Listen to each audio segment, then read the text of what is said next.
Boker Tov les Koulam, bonjour à toutes et à tous, très heureux d'être parmi vous en cette magnifique matinée que Dieu nous offre sur la terre. Nous sommes là pour partager ensemble notre Tania du jour. Le Rabbi Shlomo Zalman de l'Iyadi aujourd'hui nous parlera de la Rachamim, la miséricorde.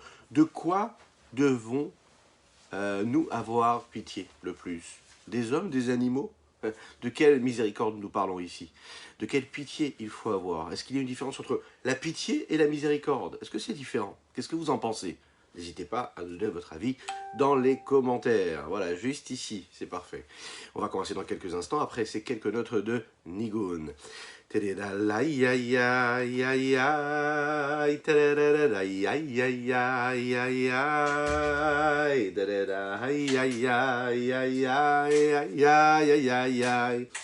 Da-da-da, ma-ma-mai, da-da-da, ay-ay-ay-ay-ay-ay, ay-ay-ay-ay-ay-ay-ay, da-da-da, ma-ay-ay-ay-ay-ay-ay-ay-ay-ay-ay-ay, da-da-da-ay-ay-ay-ay, da-da-da-ay-ay-ay-ay, ba-da-da-da, ma-ma-may-ay-ay-ay-ay-ay-ay.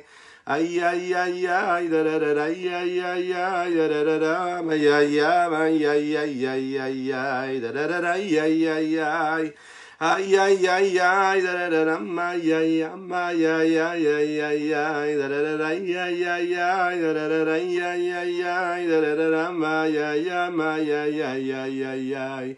Ay ay ay ay ay ay ay ay ay ay ay ay ay da da da ay ay ay ay da da da di da da da da ay ay ay ay ay da da da ay ay ay ay ay ay ay ay ay ay ay ay.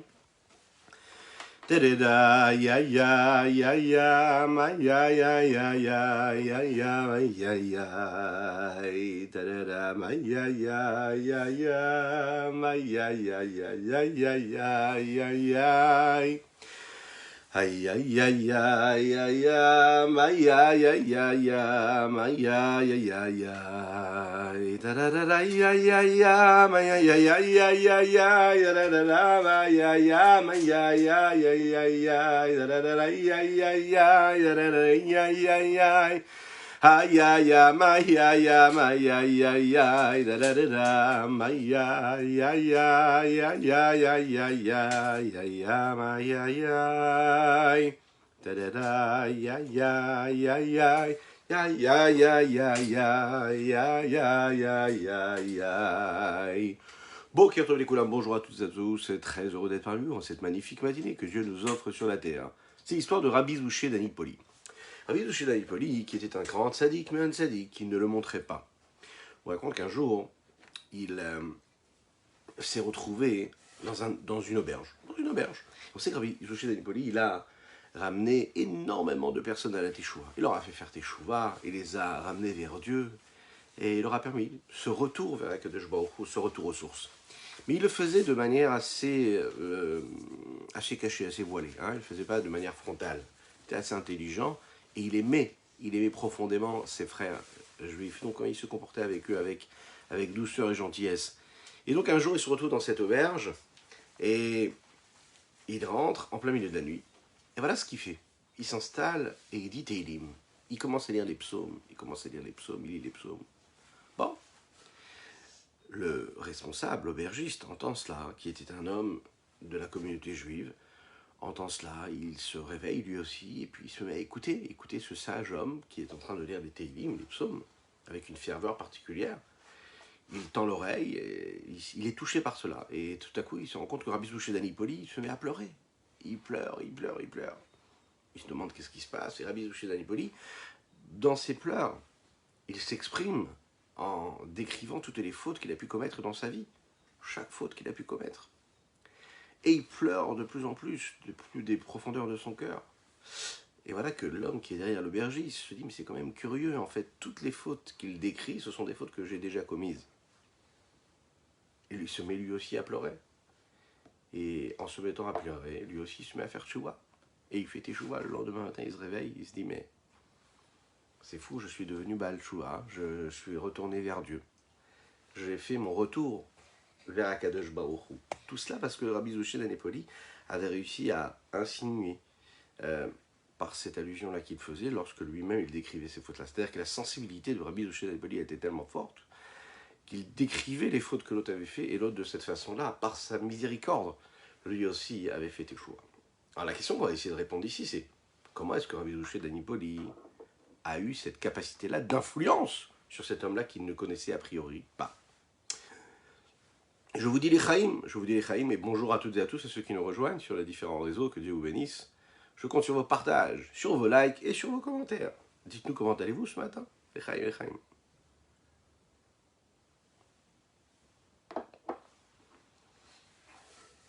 Nous avons parlé jusqu'à maintenant de ce que sont les sentiments, les émotions. On sait qu'il y a les sentiments d'amour, les sentiments de crainte, les sentiments de miséricorde, et que cela correspond à nos trois patriarches, Abraham, Yitzhak et Yaakov. Abraham, lui, c'est celui qui est du côté de l'amour, Yitzhak, celui qui est du côté de la rigueur, et puis nous avons Yaakov qui crée cette symbiose, cette harmonie entre les deux. Nous avons aussi étudié ensemble cette notion-là, que pour servir Dieu, il ne suffit pas juste d'agir, de faire, d'accomplir concrètement les mitzvot qu'Akadosh Baruch Hu nous a donnés, mais il y a aussi une nécessité d'un travail profond, personnel. Il faut se mettre sur la table, il faut travailler dur, il faut parfois se faire mal, c'est pas évident tous les jours. Donc il faut et le sentiment du cœur et l'action concrète. Maintenant, qu'est-ce qu'on fait quand on met nos sentiments, quand on travaille vraiment, quand on sert Dieu, avec toutes les parties de notre corps, de notre âme et de notre cœur?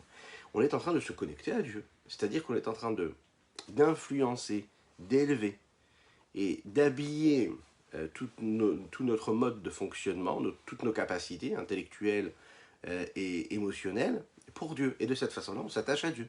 C'est la meilleure des manières de s'attacher à Dieu. De faire en sorte que ce qu'il y a de plus profond en nous devient quelque chose de très concret. Si on regarde bien, on s'est pas mal arrêté sur la question de l'amour de Dieu. On a aussi approfondi l'idée de la crainte de Dieu. Mais on a moins parlé de ce qu'on appelle la rachamim. La rachamim, c'est-à-dire ce qui est a priori la miséricorde, ce qui est l'aide que l'on apporte à quelqu'un qui en a besoin. Avoir pitié, avoir de la miséricorde, c'est être face à quelqu'un qui est en train de vivre quelque chose de difficile, être conscient de sa difficulté, et donc avoir pitié de lui. Donc a priori, quand on a de la miséricorde, quand on a de la pitié, c'est quelqu'un qui est en manque, qui a quelque chose qui devrait avoir et qui n'a pas.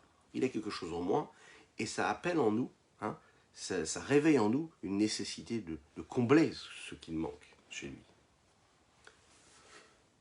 On va voir qu'en fait, il y a quelque chose de positif dans cela, et parfois quelque chose de négatif. Le côté positif qu'il y a dans la miséricorde, c'est que, en général, lorsque l'on éprouve de la miséricorde, de la pitié pour une personne, ça représente par exemple de la souffrance, de la douleur, de la désolation. Parfois même, ça réveille en nous une nécessité de pleurer. Un homme, il pleure quand on a pitié de quelque chose, de quelqu'un, d'une situation. Et donc, ça va nous donner envie, et ça va nous donner même la force de trouver l'énergie d'aller sauver cette personne, d'aller lui apporter ce qu'elle a besoin de recevoir. Ce qu'on a l'habitude de voir et de ressentir nous-mêmes dans notre vie de tous les jours, c'est que la miséricorde, c'est souvent sur quelqu'un d'autre, et moins souvent sur soi-même. On n'a pas vraiment pitié sur soi, on a pitié de l'autre. On a pitié sur ce qu'il est en train de vivre, ce que l'autre vit. Sur ce que nous vivons nous, on a moins pitié. Ça a l'air curieux, ça arrive moins souvent d'avoir soi-même pitié de soi-même, quoi. En général, quand on a pitié d'un événement ou d'une personne qui est en train de vivre quelque chose de négatif, de difficile. Et donc la miséricorde, elle se réveille en nous pour combler, comme nous l'avons dit, ce manque, cette difficulté-là. On le sait. Étant donné que la pitié et la miséricorde, elle se réveille sur une personne qui est autre, puisque ça fait référence à quelque chose de difficile et d'une difficulté, un homme, il n'a pas envie d'avoir pitié de lui-même.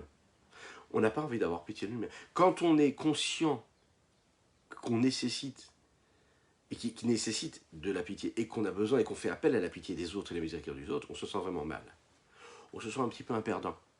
Et est-ce que c'est bien ça d'être un perdant? Non, personne ne veut être un perdant. Personne ne veut appeler à la miséricorde des autres. On veut tous être indépendants, on veut avoir la force, la puissance d'être indépendant, de ne pas avoir besoin des autres. C'est logique, c'est normal. Donc, si on va réfléchir un petit peu plus profondément à ce qui nous arrive dans notre vie, dans notre âme, dans notre cœur, dans notre esprit, et on va voir qu'en fait, la miséricorde, parfois, ça peut être quelque chose de tout à fait positif. Comment? Le point essentiel ici, c'est de dire que avoir de la pitié, ça veut dire qu'en fait, ce que je suis en train de vivre n'est pas quelque chose de normal. Ça veut dire que l'événement que je suis en train de vivre, c'est un événement qui est naturel, qui dépend de ma vie, de tous les jours, de ce que je suis en train de vivre, et que la situation dans laquelle je me trouve, ce n'est pas une situation qui est normale. Être dans une situation qui n'est pas normale, c'est ce que nous vivons tous les jours, à part si on est des grandes sadikim. C'est-à-dire qu'à chaque fois qu'on se sent autrement qu'on ne devrait se sentir, à chaque fois qu'on est dans une situation et qu'on n'est pas la personne qu'on devrait être, parce qu'on n'a pas la force, parce qu'on n'a pas l'énergie, parce qu'on n'a pas l'inspiration, pour plein de raisons, qu'on n'a pas, on n'est pas celui qu'on devrait être, eh bien à ce moment-là précis, ça veut dire que quelque part, on n'est pas à notre place. Alors, si je vous pose la question maintenant, n'hésitez pas à répondre, hein, dans les commentaires, n'hésitez pas, ou pas, mais en tout cas, vous êtes d'accord avec moi, que ça nous arrive à toutes et tous, des moments de notre vie, on ne se sent pas à notre place, ou bien qu'on ne se sent pas en mesure de maîtriser la situation, de ne pas être la personne qui gère la situation, de ne pas être l'homme de la situation. On se sent un petit peu à côté. Et même quand on ne se l'avoue pas, on sait au fond de nous-mêmes que parfois on ne gère pas comme il faut la situation. Les événements, notre vie, notre journée, notre nuit, notre quotidien, hein, il y a d'innombrables situations où on ne sent pas vraiment qu'on maîtrise comme il faut. Et parfois on sent qu'on maîtrise, mais on ne maîtrise pas vraiment comme il faut. C'est-à-dire la manière avec laquelle Akadosh Baruch Hu attendrait de nous que l'on se comporte avec lui. L'Echaim, l'Echaim.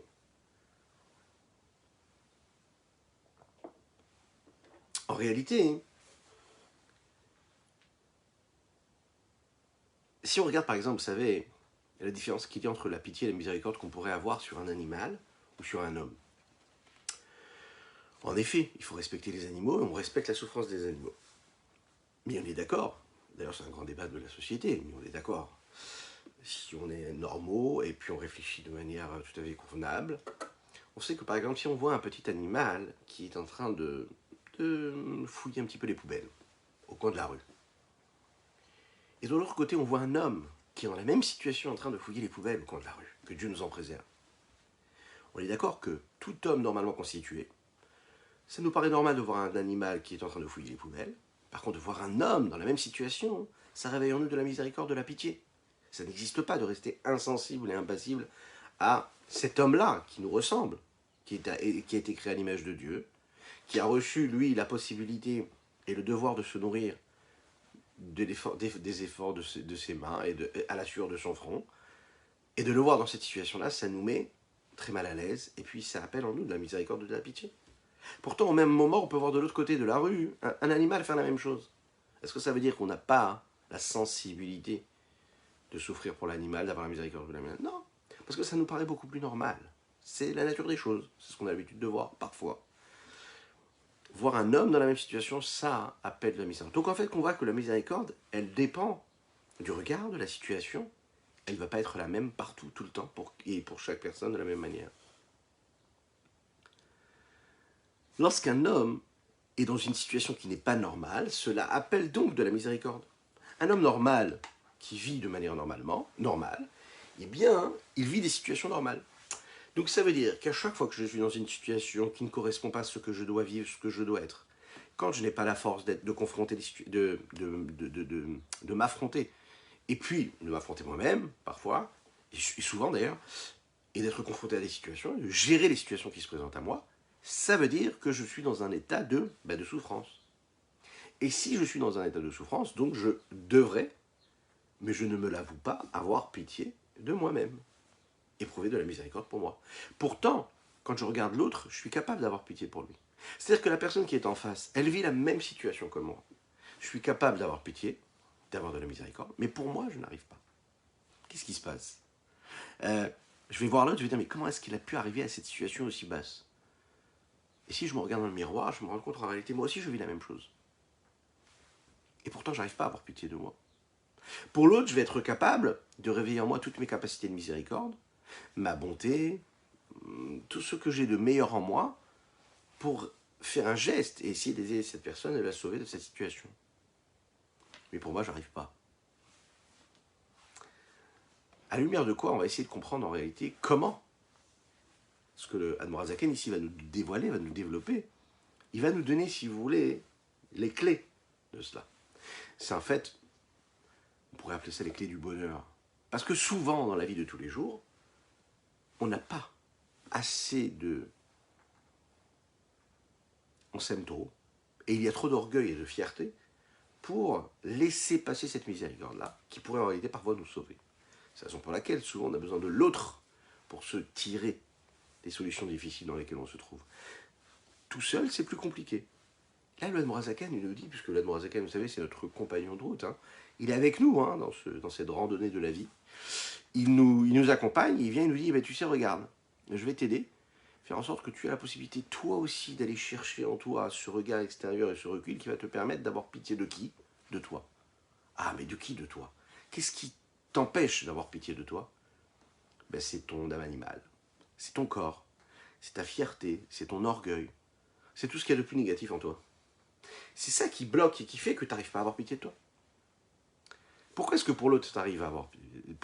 Pourquoi de l'autre, tu arrives à avoir pitié et d'être capable de lui donner des choses que tu n'arrives pas à te donner à toi-même? Parce qu'en réalité, l'autre, ça ne nécessite pas cet orgueil. Au contraire même, ça fait partie de cet amour propre, cette fierté que tu as de toi, de te dire, voilà, je vais aider une personne qui est dans le besoin.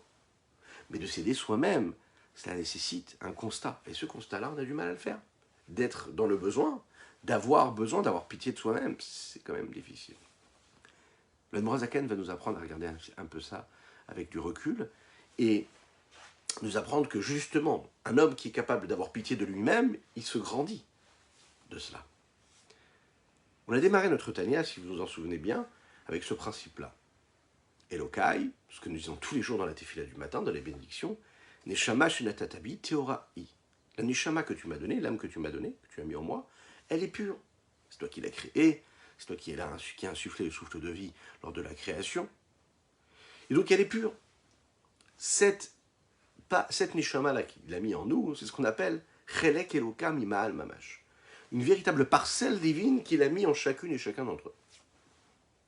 Boker Tov à ceux qui nous rejoignent. Bonjour, bonjour à toutes et à tous.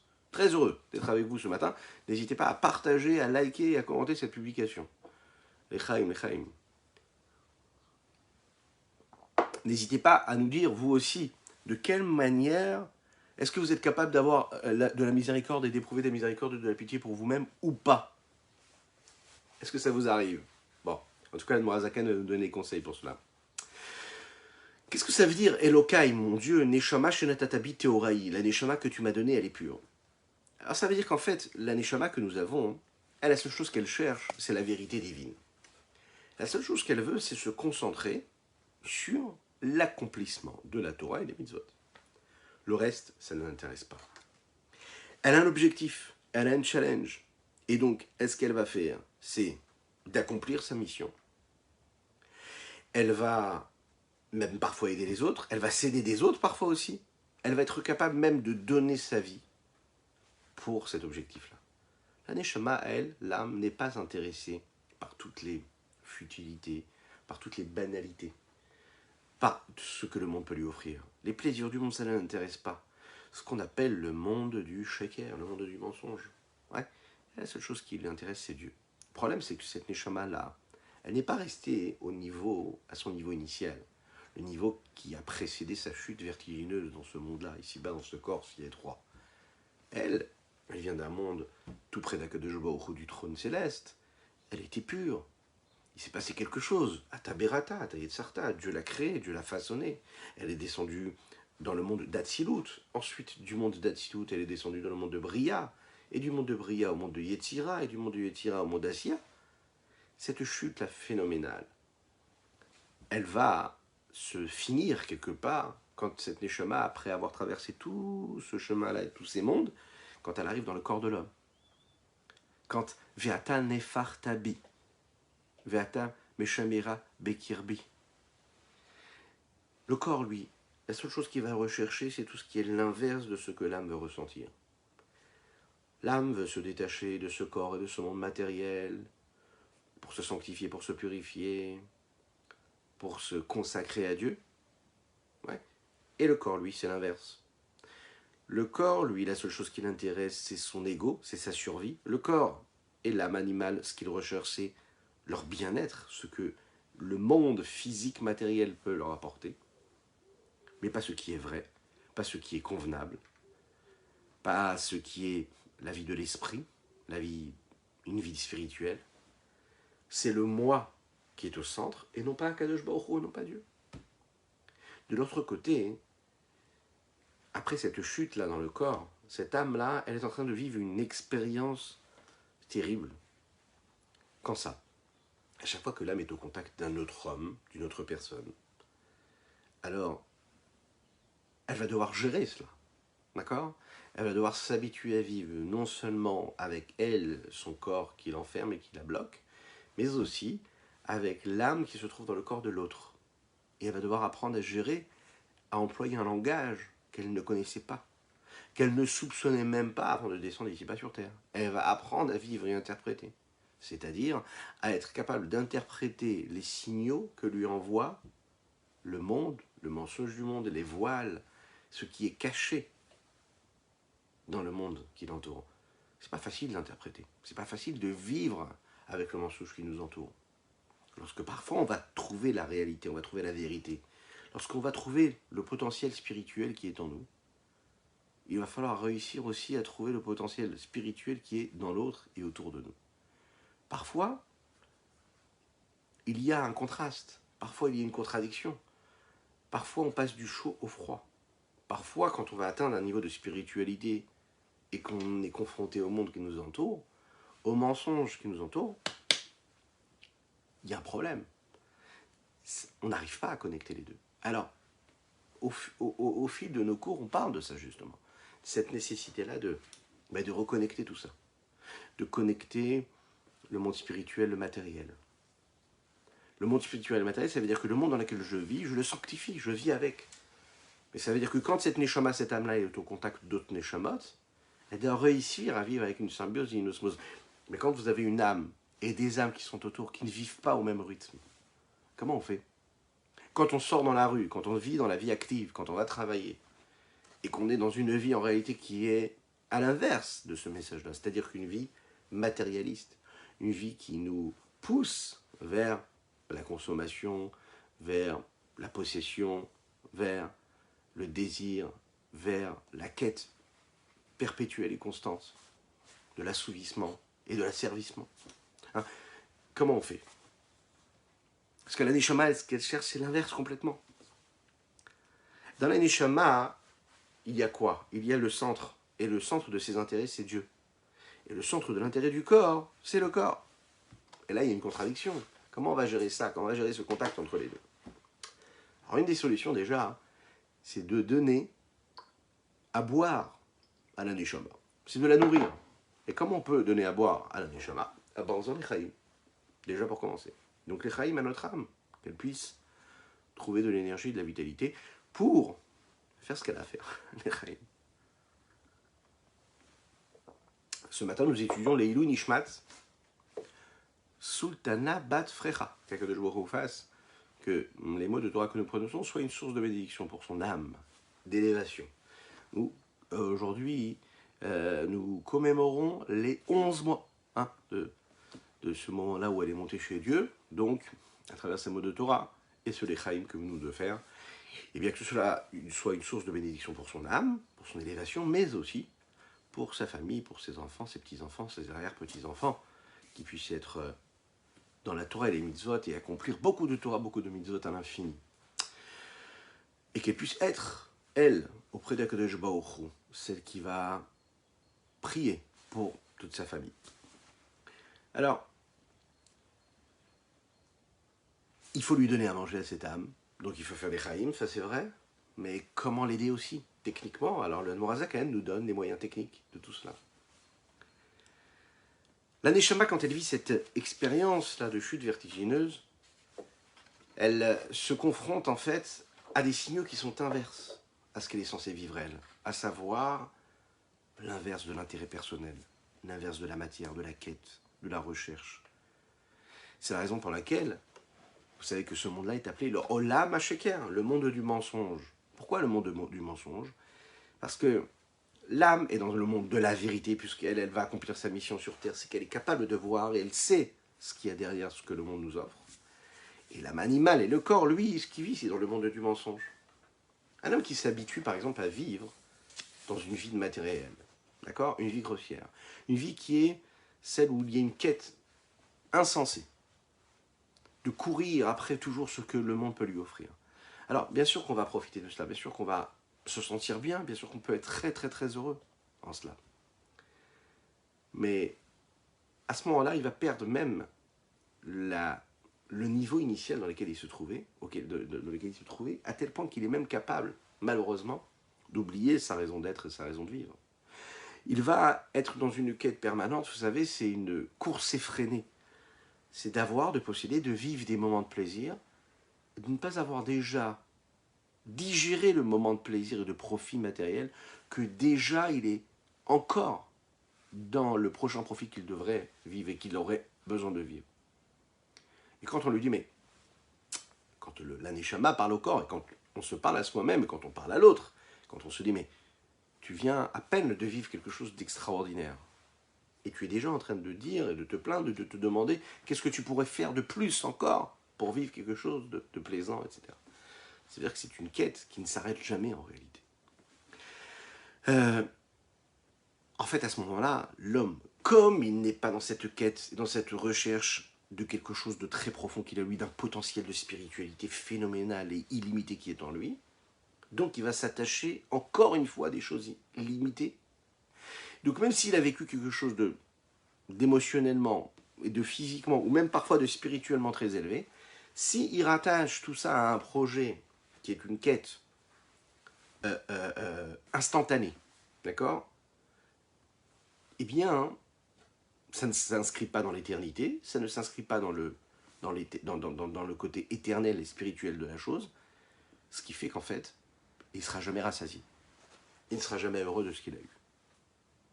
Il sera un petit peu comme un homme peut être boulimique parfois. Ça veut dire quoi être boulimique? Ça veut dire se rendre compte que ce que l'on vit, on ne le vit même pas pour ce que cela peut nous procurer, mais parce qu'il faut absolument le vivre. Et dans ce cas-là, ça ne sera jamais assez. Et il en faudra encore et encore et encore. Et c'est ce qui se passe en réalité avec cette quête que l'on a quand on est obsédé par ce que le monde peut nous offrir, par le profit. Alors que quand un homme réfléchit et décide, lui, de s'attacher à quelque chose de spirituel, quelque chose de divin, et bien là, il se détache comme il faut de ce qu'il devrait. Et il s'attache à ce qu'il faut. L'homme qui est capable d'entendre cette petite voix qui est cachée, qui chuchote au fond de son âme, il peut ressentir ce conflit qu'il y a entre la situation dans laquelle il se trouve et la situation initiale, celle où son âme se trouvait avant de descendre d'ici-bas. Cette course effrénée après la matière, après la matérialité, elle va l'aider aussi à se dire qu'il est à côté de ce qu'il devrait être. C'est en réalité ici la définition de ce que l'on peut appeler avoir pitié de soi. Avoir pitié de soi, c'est possible. Ça nécessite un peu d'abnégation, un peu d'honnêteté personnelle. Et quand on est capable d'avoir cette honnêteté, on est capable aussi d'avoir ce regard de pitié de nous-mêmes, avoir pitié de soi. Avoir pitié de soi, ça veut dire être capable de voir ce qui se passe dans ce conflit intérieur, d'entendre cette petite voix-là, la voix de notre âme qui est enfouie au fond de notre corps, de notre esprit, de notre cœur, et qui est la seule chose qui l'intéresse, c'est de se rattacher à l'éternité, parce qu'elle va se sanctifier, se spiritualiser. Et parfois, quand on est pris dans la course effrénée de la vie, qu'est-ce qui se passe? On n'arrive pas à avoir cette miséricorde, parce qu'on est happé par ça, et encore quelque chose, encore une quête de matérialisme. Parfois, on peut être dans la foi de Dieu. On peut prier, on peut étudier, on peut agir, on peut faire une mitzvah, et être toujours dans la limite de cela. Et ne pas avoir la force d'avoir pitié de soi. De ne pas entendre cette petite voix. Qu'est-ce qui va nous aider à entendre comme il faut cette petite voix? Vous savez, c'est quand on se rappelle d'où elle vient, cette âme-là. Il faut se rappeler de cet événement tragique qui a eu lieu, dramatique. Cette âme-là qui est tombée de très très très très très très très haut. Elle est descendue, elle est tombée de très très haut et elle est descendue très très très bas. Vous connaissez ce principe d'âme et Aïn Bata. Il faut savoir d'où nous venons. Hein, le Pirkei Avot, nous le disons en ce moment, on étudie le Pirkei Avot, le Shabbat, le maxime de nos pères, les maximes de nos pères. Et qu'est-ce qu'il nous dit le Pirkei Avot? Da, sache mais Aïn Bata, d'où est-ce que tu viens? Rappelle-toi d'où tu viens. Le fait de se souvenir d'où nous venons, c'est-à-dire d'où l'âme vient, c'est ce qui va me donner la force de savoir comment est-ce que je dois vivre ici-bas, là où je vis. Rappelle-toi d'où tu viens. Rappelle-toi qui tu es vraiment. Rappelle-toi qui tu es vraiment, mais bien, bien au-delà de tout ce que tu es en train de vivre, de toute la bêtise et la futilité du monde dans lequel tu vis. Cette réflexion-là que tu vas avoir, hein, elle va t'amener comme à une forme de souffrance. Tu vas pas te sentir comme il faut. Tu vas te sentir un petit peu gêné quand même. Tu te dis, je suis quand même un petit peu à côté de moi. Cette souffrance, cette douleur-là, elle va faire appel donc à cette nécessité de miséricorde et de pitié. Oui, dans un temps normal, je ne peux pas avoir pitié de moi, je peux avoir pitié de l'autre.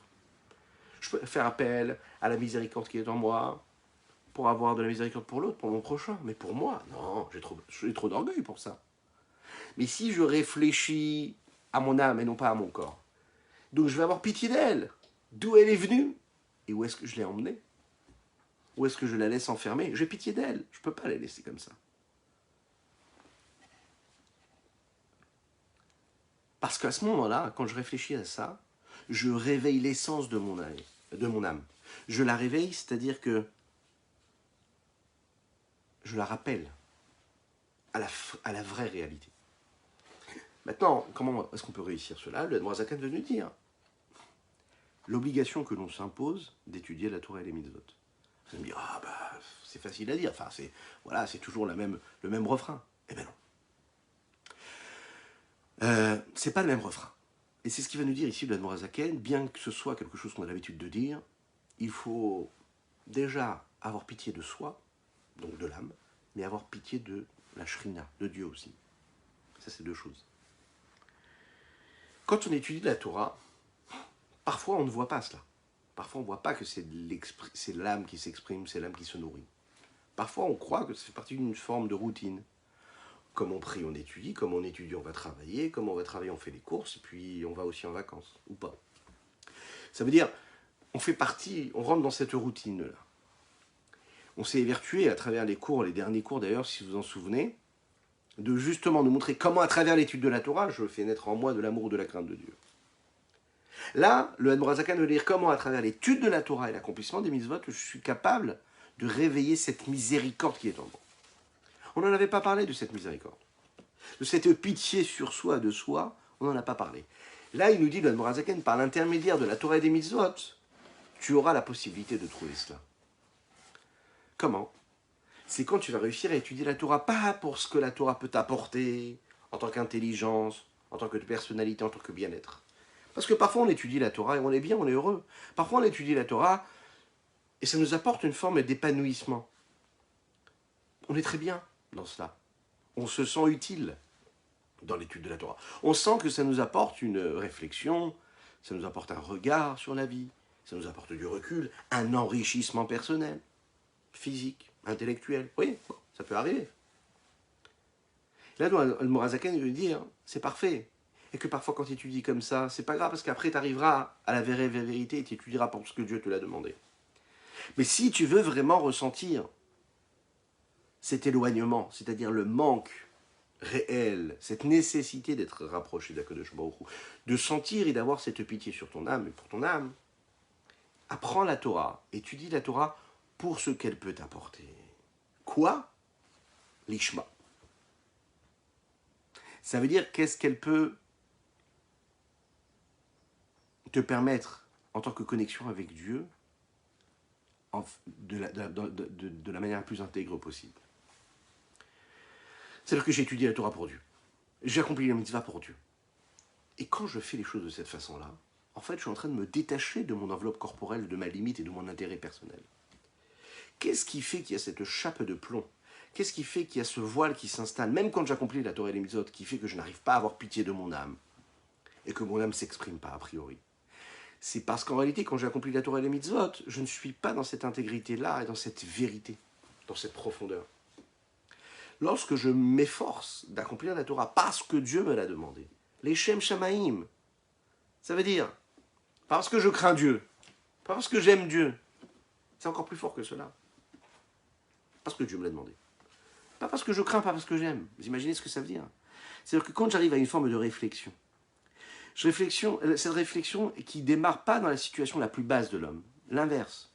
C'est pas que je me dis, je suis tellement bas, je suis tellement éloigné, donc je crains Dieu, donc j'aime Dieu. Non, je réfléchis à ce que je suis. Ça veut dire à l'importance que j'ai. Ça veut dire, je ne suis pas n'importe qui. Et comme je ne suis pas n'importe qui, je ne suis pas n'importe quoi, je ne fais pas n'importe quoi, je ne dis pas n'importe quoi. Et parce que je suis conscient que j'ai en moi une âme divine, et que cette âme divine, elle vient d'un niveau qui est très très élevé, ce niveau très élevé qui est la source de toutes les énergies qu'il y a dans le monde, à tel point que rien n'existe devant Dieu, et que ce monde-là, qui n'est rien devant Dieu, c'est un monde où Dieu il a décidé de faire descendre mon âme. Waouh! Je réfléchis à l'importance de mon âme divine. Et comme je réfléchis à l'importance de mon âme divine, alors je sais que je vais réagir différemment.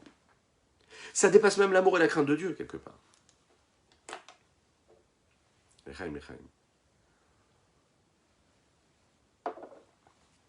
Cette miséricorde, en fait, j'ai réussi à la réveiller quand je vais justement réfléchir beaucoup. Mais cette réflexion, elle ne peut venir que parce que je réfléchis et je pense à ce que j'ai de meilleur en moi. Et pas à ce qui m'éloigne de Dieu. Ça veut dire, je prends conscience que Dieu, il a choisi de me créer, de me donner ce qu'il me donne ici, à travers ma vie, à travers toute mon existence. Parce que j'ai une âme divine, alors je ne peux pas faire n'importe quoi. Alors c'est une histoire que j'ai, je pense, une fois racontée, mais on peut la rappeler, cette petite histoire.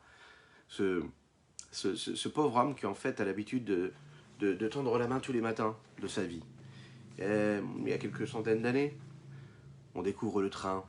Hein, imaginez une belle gare comme ça, avec des magnifiques trains.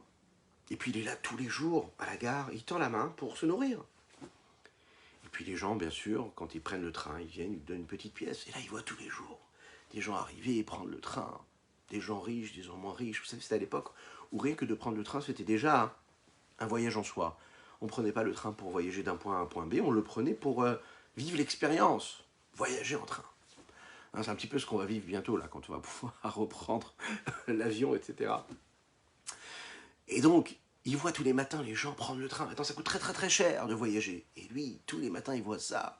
Et lui, il prend juste, il tend la main pour pouvoir vivre, manger, boire. Mais il se dit, moi, j'ai envie un jour de prendre le train aussi. Alors, il prend la décision, il se dit, voilà, pour que je puisse voyager, il faut que je mette de l'argent de côté. Donc, quand il ramasse ses petites pièces tous les matins, il décide de mettre une petite pièce à droite pour se nourrir pendant la journée, et la deuxième petite pièce, qu'il reçoit en plus, dans une petite enveloppe qui lui permettra d'acheter un jour un billet de train. Voilà que les jours passent, les semaines passent, les mois passent, et l'enveloppe grandit, il décide de mettre ça dans une boîte, la boîte grandit, et puis c'est pas assez, waouh. Il se renseigne, est-ce qu'il va pouvoir acheter ce billet? On lui dit, non, vous n'avez pas encore assez, il rajoute encore un mot ou deux, il met de côté, et puis prend cette boîte-là, il se dirige vers le guichet, au bout de quelques mois, et là, il arrive, il dit, voilà, je voudrais un billet de train. Et là, on le regarde comme ça, la caissière, elle regarde ça, elle dit, mais c'est énorme. Et elles se sont obligées de devoir compter, elles comptent une pièce après pièce, et puis elle arrive, au bout d'un certain moment, à la somme qui était demandée, ce qui allait lui permettre d'acheter ce magnifique billet de train. Bon. Alors vous savez, elle lui donne un magnifique billet, elle le met dans une enveloppe, il prend ce billet, il le met dans sa poche. Et là, il avance, il se dirige sur le quai. Il se dirige sur le quai, et là, il voit différentes files. Vous savez, c'est pas comme maintenant, à l'époque, il y avait vraiment toutes les différentes classes qui étaient bien établies. Il y avait la classe des ouvriers, il y avait la classe des gens un peu plus aisés, classe moyenne, et puis il y avait la classe des gens riches, et puis celle qui était la first class. Et il y avait différentes files comme ça sur le quai. Et chaque file se dirigeait vers la voiture qui lui correspondait. Lui, il arrive comme ça avec son billet, mais il ne sait pas du tout dans quelle file se diriger. Et il voit une file avec des gens habillés bien en fourrure, bien des gens riches, et puis les pauvres hommes, des gens habillés comme lui, avec des habits déchirés. Il voit des travailleurs habillés en bleu travail. Voilà, chacun Bon, c'est une question que je pourrais vous poser à vous. Vous auriez choisi quelle file, hein, celle des riches hommes habillés en fourrure, ou bien ceux qui sont celui qui le ressemble avec les habits déchirés? Je ne sais pas ce que vous allez me donner comme réponse, n'hésitez pas dans les commentaires, hein, dites, donnez votre avis. En tout cas, lui, il se présente, et bien sûr, il va choisir d'aller dans la file de ceux qui le ressemblent. Et quand il va dans cette file-là de ceux qui le ressemblent, il arrive, il monte dans le train, il rentre dans le train, et puis quand il arrive dans le train, il ne sait pas où s'installer. Il s'installe, et puis c'est un endroit où il n'y a même pas de chaise, puisque c'est la classe, vous savez, où il y a les gens pauvres qui n'ont pas de quoi payer un bon billet de train. Il fait comme tout le monde, il s'installe par terre, au bout de certains moments, il y a le contrôleur qui arrive, il demande le billet, et puis là, on lui demande, tout le monde se cache, puisque vous imaginez bien, ils n'ont pas tous leur ticket de train, et lui, il fait comme tout le monde, il se cache sous le siège, et au bout d'un certain moment, il y a le contrôleur qui met la main sur son épaule, ticket, s'il vous plaît, billet, billet. Et puis là, lui, d'une main tremblante, il se rappelle qu'il a quand même son billet. Il met sa main dans sa poche, et là, il sort l'enveloppe, il la donne au contrôleur. Le contrôleur regarde l'enveloppe, il dit, mais attendez, monsieur, qu'est-ce que vous faites là? Vous méritez, vous avez un billet de first class, venez avec moi, qu'est-ce que vous faites ici? Hein, voilà ce pauvre homme qui n'était même pas conscient qu'il avait dans sa poche un billet de first class. Parce qu'en fait, il voulait faire juste comme ceux qui le ressemblaient, vivre comme eux. Il le prend avec lui, il l'emmène en first class, il lui offre le champagne cachère, la méadrine, tout ce qu'il faut hein, de cachère, puis il termine son voyage comme ça. Vous avez compris la leçon de cette histoire, c'est que parfois, on n'est pas conscient de la valeur que nous avons. On a en fait, dans la poche hein, de notre veste, qui est parfois une veste qui est très très très simple, très très bon marché, un billet first class, mais on n'en est pas conscient. Là est le problème. Être conscient de notre valeur. Voilà cet homme-là qui a réagi, qui s'est dit, ben non, moi je dois vivre comme ceux qui me ressemblent. Je dois aller là où les gens vont, c'est ceux qui me ressemblent. Je dois manger comme ceux qui mangent autour de moi. Je dois parler comme eux. Je dois m'habiller comme eux. Je dois vivre comme eux. Je dois aspirer à la même chose qu'eux. Hein, ils vont tous en vacances cette semaine-là, ben, je vais aller aussi en vacances. Ils vont tous là, je vais aussi là. Ils vivent de cette façon-là, je vais vivre comme eux. Ils ont un passe-temps comme ça, ben, je vais passer mon temps comme ça. Voilà, je vais bloquer un petit peu ma vie, mon existence en fonction de mon entourage. Viens à la Torah et te dit, mais non, sache que tu n'es pas n'importe qui. Tu as un billet first class en Torah. C'est quoi ce billet first class? C'est un Neshama, c'est un Nefesh Elokit, c'est ton âme divine. Quand tu es conscient de ce que tu as ici, bien tu n'agis pas de la même manière, tu ne penses pas pareil, tu ne parles pas pareil. Tu es différent, parce que tu es conscient que tu as quelque chose de différent. C'est de l'élitisme, mais profond. Hein, c'est pas celui qui se voit qui est ostentatoire. C'est quelque chose de très profond. Quelque chose qui appelle à la responsabilité. Ici, ce qu'on est en train de te dire, c'est que si tu fais parce que tu es conscient de ce que tu as en toi, alors très rapidement, tu auras pitié de ton âme. Tu es conscient de ce billet first class, tu as pitié de lui. Tu dis, mais attends, mais je ne peux pas lui faire une chose pareille. Je ne peux pas gaspiller mon existence avec des pensées ou des paroles ou des actions qui ne correspondent pas du tout au niveau que je suis censé avoir. Je suis celui qui a reçu la parcelle divine, véritablement. Ma vie de tous les jours, elle ne peut pas correspondre à ce que je suis en train de faire. Donc j'ai de la pitié, j'éprouve de la miséricorde.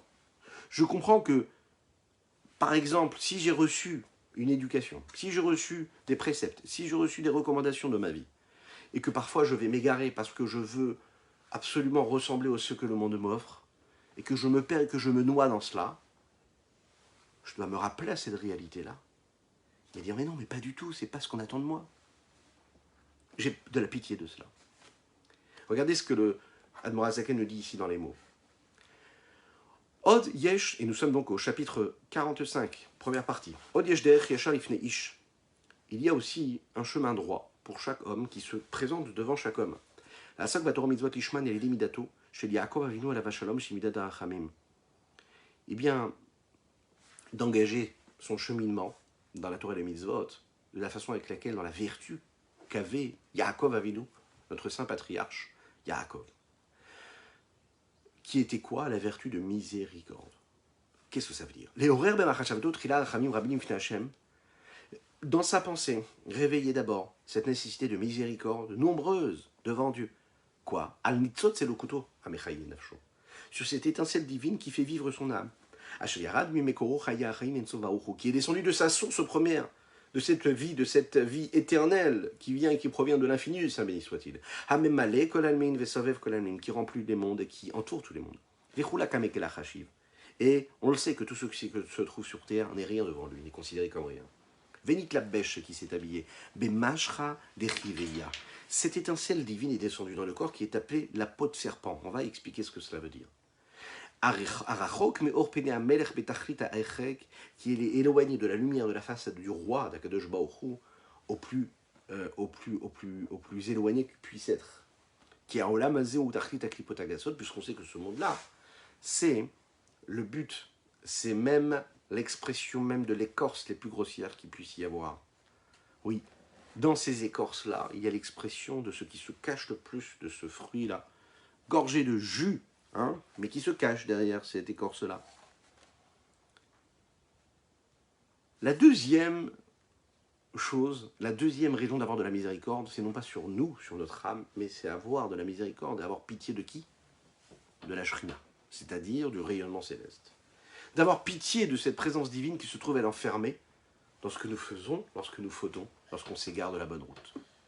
Ça, c'est le deuxième volet de notre cours et qui va se conclure, Bezrat Hashem, dans quelques minutes, puisqu'on va conclure avec ce sujet-là qu'on va initier et que demain, on développera avec l'aide de Dieu, Bezrat Hashem. Un homme qui faute, premièrement, il fait appel quand il y a une réflexion, comme on vient le dire, à avoir pitié de soi, de son âme, mais il y a aussi la deuxième chose, deuxième raison d'avoir pitié de Dieu en réalité. Déjà, il y a cette chute vertigineuse de l'âme dans le corps et dans ce monde-là. Mais quand l'homme, il est déjà dans ce monde-là, et qu'il n'agit pas, il est déjà en bas. Mais quand, par exemple, il va agir comme il ne devrait pas agir, c'est-à-dire qu'il va fauter, qu'il va faire l'inverse de la volonté de Dieu, eh bien, il rajoute en fait une chute à tout cela. Il ne peut pas dire en fait à l'âme, tu sais, regarde, je t'en supplie, regarde, il n'y a pas de problème, je sais que tu as vécu quelque chose de difficile, que toi, normalement, tu es auprès d'Akadosh Baruch Hu, et voilà que maintenant, tu as dû descendre ici-bas. Bon, j'ai pitié de toi. Mais maintenant, tu es gentil, voilà, donne-moi quelques minutes, donne-moi quelques heures, quelques jours, je te mets de côté, je vis ce que j'ai envie de vivre, ce que mon corps a envie de vivre, je m'intéresse à ce à quoi j'ai envie de m'intéresser, et puis je finis ma faute, et puis ensuite je ferai tchouva. Et il n'y a pas de problème, je m'occuperai de toi. Est-ce qu'on peut se comporter de cette façon-là? En fait, on ne peut pas du tout se comporter de cette façon-là. Vous savez pourquoi? Parce qu'en fait, l'âme, elle est impactée, influencée de tout ce que nous faisons, nous pensons, nous disons. Ça veut dire qu'au moment où on fait Chazvé Shalom une Avera, on s'écarte et on s'égare, on entraîne avec nous notre âme. Et on fait en sorte que cette âme-là, en réalité, chute et descend encore. Ah oui, c'est triste, oui, je sais que c'est triste. Plus que cela. Il faut savoir qu'au moment où on faute, ce n'est pas seulement notre âme qu'on entraîne dans notre chute. On entraîne aussi le rayonnement, la présence de Dieu qu'il y a, et le dévoilement qu'il y a de Dieu sur terre, ici-bas. Parce qu'on a fait l'inverse de sa volonté. Donc en fait, on a pris avec nous dans notre chute notre âme, mais aussi Akadosh Baruch Hu, Dieu. En fait, on a pris Dieu, et on l'a mis en exil encore un petit peu plus. C'est ce qu'on appelle Galut HaShrina, l'exil de la Shrina, l'exil de la présence de Dieu. Cette idée-là, elle est relatée dans un verset dont nous avons parlé ici dans les mots, Yaakov Chevel Nachalato. Si vous voulez, ici, il y a comme une corde avec deux extrémités. L'extrémité basse et l'extrémité supérieure. En bas, vous avez l'homme qui s'attache à cette corde-là. Et de l'autre côté, tout en haut, il y a l'autre extrémité supérieure qui s'attache à Kadosh Baruch Hu, à Dieu, à Shrina. Lorsqu'un homme agit, il prend avec lui cette corde-là et il tire vers le bas. Il ramène tout avec lui, puisqu'il est attaché à Dieu. Donc il fait descendre Dieu là où il va. Quand il fait quelque chose de positif, eh bien il se tire vers le haut. Donc qu'est-ce qu'il est en train de faire? Il ramène aussi la Shrina avec lui. Il élève l'étincelle divine dans ce qu'il y a de bien. Autrement dit, quand l'homme est capable de faire abstraction du monde qui l'entoure, de tout ce qui peut lui paraître de la frustration physique, matérielle, même parfois de la frustration spirituelle, ça veut dire un manque d'épanouissement dans ce qu'il fait, dans l'accomplissement de la Torah et la mitzvot. Il ne trouve pas la raison de cela. Eh bien on lui dit, là tu te sens enfermé. Mais si tu fais abstraction de ça, et que tu fais l'ishma, tu fais parce que Dieu te demande, et que tu as pitié un petit peu de ton âme et de Dieu, eh bien tu fais abstraction de ce qui se passe autour, et automatiquement tu vas te tirer vers le haut. Que tu le veuilles ou non, si tu es en train d'accomplir une mitzvah, en train d'étudier la Torah, en train de faire la tefila, tu t'élèves. Peu importe le jugement que tu peux avoir sur toi, Au moment où tu fais quelque chose de kadosh, de saint, tu tires Dieu vers le haut. Parce qu'en fait, tu es toujours attaché, ça n'existe pas d'être détaché. C'est cette corde-là. Cette corde-là avec des milliers de petits filets qui font et qui constituent cette corde-là. C'est pas juste un fil, c'est une corde. Et une corde, elle est constituée de centaines de milliers de fils. Ce sont quoi ces fils-là? Toutes ces mitzvot, toutes ces avérotes qu'on est capable de faire. Donc c'est celle qui te permet de t'élever et d'élever Dieu, de le faire remonter, comme celle qui fait que tu tires Dieu vers le bas, shalom. Alors, est-ce que ça apporte quelque chose de négatif? Est-ce que ça fait du mal à Dieu? Ben bien sûr. Ben oui, parce qu'on le tire vers le bas quand on fait une avéra. Comme ça peut lui faire quelque chose de bien. En fait, ce qu'il faut savoir ici, c'est qu'on a d'un côté des responsabilités, mais de l'autre côté des mérites. Et vous allez regarder, en fait, dans la vie de tous les jours, à chaque fois qu'on a des mérites, qu'on a quelque chose de positif, qu'on reçoit une récompense dans la vie, en même temps, on a des responsabilités. Ça n'existe pas d'avoir des mérites sans avoir de responsabilités. L'homme, en réalité, il fuit les responsabilités. C'est notre problème en général. L'homme, il fuit ses responsabilités. Quand un homme, il se sent responsable, quand un chef de projet, il sent ses responsabilités, il a le sens des responsabilités, quand un directeur, quand un patron, quand un homme, quand un père de famille, quand un mari, quand une femme, quand une mère de famille est conscient de son sens des responsabilités et a le sens des responsabilités, eh bien, elle va diriger son foyer comme il faut. Et elle va diriger sa société comme il faut. Et parfois même, elle va diriger son pays comme il faut. Quand on est conscient de la responsabilité de la vie que nous avons de chacune et chacun des personnes qui vivent dans le pays, eh bien, qu'est-ce qu'on va faire?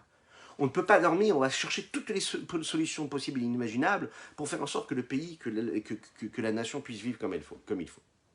C'est ce qui va différencier un chef d'État qui est égocentrique, qui est égoïste et qui pense qu'à lui, et celui qui pense à son peuple, qui pense à la vie de chacune et de chacun. Sans faire de politique, on pourra se rendre compte que souvent, ceux qui ont réussi à travers l'histoire à changer l'humanité, à transformer l'homme, à le faire évoluer, c'est ceux qui ont réussi à s'inscrire dans une forme d'éternité parce qu'ils ont cherché systématiquement à faire quoi en réalité? Être dans cette abnégation-là et à avoir le sens de la responsabilité pour avoir le mérite. Et pas juste le mérite sans la responsabilité. On vit dans le monde de mensonges et on se rend compte qu'en fait ceux qui méritent, ceux à qui on va donner des récompenses, ne sont pas forcément ceux qui ont pris vraiment les responsabilités. Ça arrive parfois. Comment nous aussi nous avons, et on va conclure ce sujet-là, la possibilité d'avoir du mérite? Eh bien quand on réagit face à ce que nous arrivons, c'est-à-dire au sens de responsabilité, c'est-à-dire qu'on s'attaque et on agit et on prend ses responsabilités, eh bien on a le mérite automatique. En fait, il faut savoir qu'un juif, par définition, puisqu'il est attaché à cette extrémité supérieure de Dieu, eh bien il est détaché en réalité du monde. Même s'il vit dans ce monde-là, il a une chance phénoménale. Cette chance qui dépasse en fait toute limite du monde et de la nature, fait qu'il a la possibilité de faire quelque chose qu'il ne pourrait même pas soupçonner. Les lois de la nature l'empêchent de penser à ça, d'y croire. Il se dit, mais non, pas du tout. Moi, j'ai mes traits de caractère. J'ai ma petite vie matérielle. Et j'ai mes limites, les limites de mon compte en banque. J'ai les limites de ma vie, de ma famille, de mon foyer, de mon épouse, de mon mari, de mes enfants. J'ai les limites de mon travail, de ma vie sociale. Il se dit, mais non, je suis limité, je ne peux pas aller plus loin. Et alors on lui dit aux Juifs, tu sais, tout ce que tu es en train de décrire, tout ce qu'on vient de décrire, ce ne sont que des éléments matériels et des limites justement que tu t'imposes toi-même ou que tu vois comme des limites. Quand tu vas t'intéresser à cette force infinie qui est en toi, à savoir ton âme, celle qui dépasse les limites de la nature et du monde, et que tu comprends que rien ne peut t'empêcher de t'attacher à quelque chose de profond, parce que ça c'est dans ta conscience, et ça dépasse tout, peu importe où tu te trouves, c'est dans ton âme, dans ton esprit, dans ton cœur que tu peux t'attacher à quelque chose d'infini. Et tu comprends qu'en fait, que quand tu fais quelque chose, tu as la possibilité, chaque action que tu accomplis, mais tu es en train d'amener et de délivrer une source phénoménale de lumière, de bonheur, de bénédiction dans le monde. Tu es capable même d'engendrer, la Torah nous dit, des miracles. Parce que par tes actions, tu engendres des miracles, puisque tu amènes avec toi cette corde-là de divinité. Oui, tu l'amènes partout où tu vas, tu l'amènes. Donc en fait, tu ramènes de la présence divine partout où tu vas, dans tout ce que tu fais, dans tout ce à quoi tu penses. Donc tu rapportes de la sainteté. Et la sainteté qui se trouve au contact de la matérialité du monde, elle fait quoi? Elle fait parfois des miracles. Parce que quand, dans les lois de la nature, on n'arrive pas à activer quelque chose, ou transformer un événement, eh bien, Akadosh Baruch Hu fait appel au miracle. Et là, il y a le miracle. Donc ça veut dire qu'un homme simple est en train de dire ici, le Rabbi Shlomo Zalman, dans les situations les plus basses possibles, tu as toujours la possibilité de te sortir des écorces, ce qu'on appelle les clipotes, de tout ce qui sont les forces négatives de l'inverse de la Gdusha, et de faire tes chouvas. Tu as la possibilité, parce que tu es toujours attaché à cette corde. D'un autre côté, ce mérite-là, on peut l'avoir. On peut l'avoir quand on a le sens des responsabilités. Puisque on a ce sens de responsabilité, on est conscient de tout ce que nous avons à faire, alors on se rappelle, et on fait en sorte de ne pas trop tomber vers le bas. On se rappelle toujours qu'on est attaché au nom d'Hachem, et que partout on emmène Hachem avec nous. On se dit, mais est-ce que ce que je suis en train de faire là, je suis en train d'amener Dieu avec moi? Est-ce que Dieu il a sa place dans ce que je suis en train de faire, dans ce que je suis en train de regarder, dans ce que je suis en train de dire, dans ce que je suis en train de ressentir, dans le choix de vie que je suis en train de faire? Quand je réfléchis à ça, je me dis, mais c'est pas possible, comment j'ai pu dire, penser ou faire ce que je viens de faire? C'est pas possible, parce que j'en ai honte. J'en ai honte pourquoi? Pour cette corde-là qui est attachée à Dieu. Ce qui me relie à Dieu, c'est une folie. Je me dis, waouh, j'ai emmené Dieu ici, je l'ai emmené avec moi. Donc qu'est-ce que ça appelle? Ça fait appel quoi? À la pitié et la miséricorde. Cette première miséricorde dont on se demandait sur quoi et sur qui nous l'avions. Alors d'abord sur notre âme personnelle, chacun, de manière égoïste, mais aussi avoir pitié de Dieu, se dire j'ai pris Dieu, je l'ai emmené là, c'est pas possible, je ne peux pas faire une chose pareille. Donc je fais appel à mon sens de responsabilité. D'un côté le mérite, mais de l'autre côté les responsabilités. Cette sensation-là, hein, c'est ce qui fait qu'un homme ressent la nécessité de faire teshuva, de retourner vers Dieu. Parce qu'on sait qu'il y a 3 façons de faire teshuva. Et ce sont donc les 3 raisons qui ont été relatées dans les derniers chapitres, et le dernier qu'on vient de voir et qu'on a initié aujourd'hui. On peut faire teshuva parce qu'on aime Dieu. Un homme, il se réveille, il se dit, j'aime Dieu, donc j'ai envie d'accomplir la volonté de Dieu, je fais teshuva, je retourne vers Dieu. Il y a celui qui fait teshuva parce qu'il craint Dieu, ça veut dire qu'il se dit, waouh, Dieu c'est le maître du monde. Il m'est arrivé quelque chose de difficile, que Dieu nous en préserve, je prends conscience de la crainte de Dieu, de ma vulnérabilité, et donc je fais teshuva par crainte de Dieu.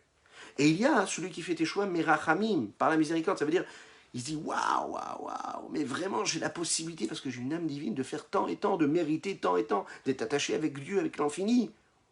Mais c'est énorme, c'est magnifique. Donc j'ai pitié de mon âme qui agit comme elle ne devrait pas agir, ou j'ai pitié de Dieu qui se retrouve lui enfermé dans ces limites-là, et dans ce que je fais de négatif. Et ça me rappelle la nécessité d'accomplir la Torah et la Mitzvot, et donc je fais teshuva. Regardons dans les mots et concluons avec ça. Ubifrat, Kishiskor, Alkol, Maasav, Dibron, Archevotav, Miyom, Meyoto. Asher Lotovi Mema. Lorsqu'il va réfléchir à toutes ses actions, ses paroles et ses pensées, depuis sa naissance, depuis qu'il a toujours été, hein, aussi long qu'il s'en souvienne, il se dit, mais c'est pas possible, j'ai pas pu avoir ces pensées, j'ai pas pu avoir ces paroles, j'ai pas pu avoir ces actions-là. Il se rend compte comment est-ce que ce roi, Kadosh Baruch Hu, il est enfermé. Il est enfermé dans quoi? Bereité Mocha, c'est-à-dire dans les parois, comme un roi qui est enfermé dans les parois, dans le flux infini de pensées que nous pouvons avoir.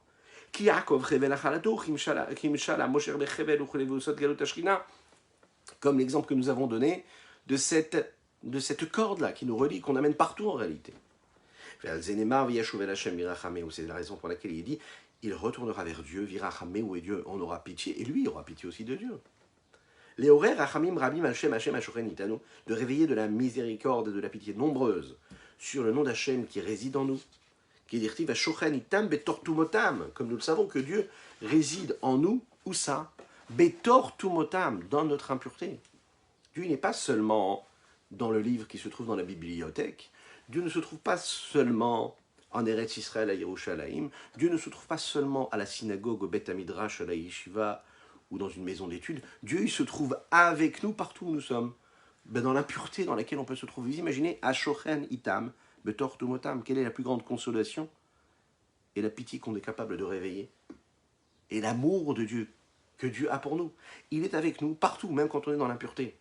C'est-à-dire que peu importe là où on se trouve, Dieu il est avec nous. Et cette conscience-là, elle nous permet, et elle nous donne envie de faire des choix, puisqu'on se dit que Dieu il est avec nous même dans notre impureté. Alors dans notre retour vers Dieu, il sera là aussi pour nous accompagner.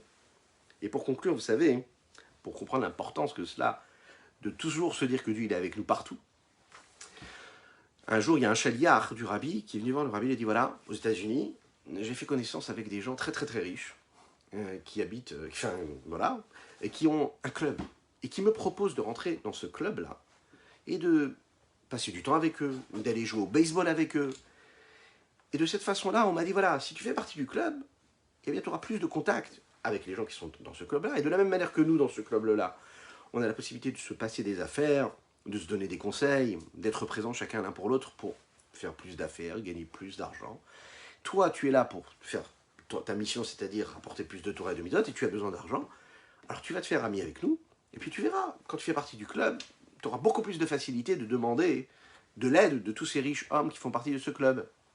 Cet homme, il s'est dit, mais est-ce que vraiment c'est ma place de me retrouver dans un club de riches hommes d'affaires qui vont jouer au baseball une fois par semaine? Il a posé la question au rabbi.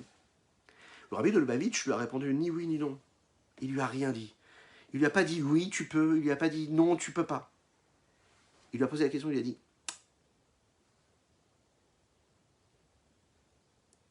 chaque chaliar, quand il fait ce qu'il fait, c'est-à-dire quand il accomplit la volonté de celui qui l'envoie, il amène avec lui la personne qui l'envoie. Shiach Adam Kemoto, c'est-à-dire que l'émissaire, l'envoyé d'une personne, elle est considérée comme la personne elle-même. Donc si tu as une mission, je t'envoie pour faire quelque chose, eh bien, tu représentes la personne qui t'a envoyé. Si je t'envoie pour faire quelque chose, tu me prends avec toi, là où tu vas. Et il ne lui a pas dit autre chose. Ce chaliard, vous avez compris vous-même la réponse, il s'est dit, c'est simple. Si je vais dans ce club-là et que je vais jouer au baseball une fois par semaine, j'apporte avec moi, j'apporte avec moi, j'amène avec moi le rabbi. Et est-ce que la place du rabbi, c'est d'être dans un club de riches hommes d'affaires, même qui vont aider après pour des bonnes actions? Est-ce que c'est sa place? Non, c'est pas sa place. Il a compris qu'il ne devait pas le faire. La question qu'on doit se poser, nous, dans notre vie, c'est de se dire, partout où je vais, partout, dans tout ce que je fais, ce que je dis, dans ce que je mange, dans ce à quoi je pense, j'apporte Dieu avec moi. Dieu, il s'en va pas, il est avec moi, il bouge pas. Il est là, il est présent, il est en moi. Est-ce que ça correspond à lui? Est-ce que c'est sa place? Si je suis conscient de ça, j'agis différemment. Voilà ce qu'on pouvait dire aujourd'hui. Je vous invite à partager, à liker et à commenter cette publication afin que nous soyons encore toujours plus à diffuser la Torah et qu'on puisse une fois pour toutes faire venir Mashiach, Tzidkenu, qui nous libérera de tout cet exil personnel et collectif. Nous avons étudié les Ilou Nishmat, Sultana Bat Frecha. Qu'Akadosh Baruch Hu vous envoie plein de brachot de bénédictions, ainsi que une belle bracha pour Dana Rachel Ganouna Cohen. Que Dieu vous bénisse, que Dieu vous protège et à très bientôt.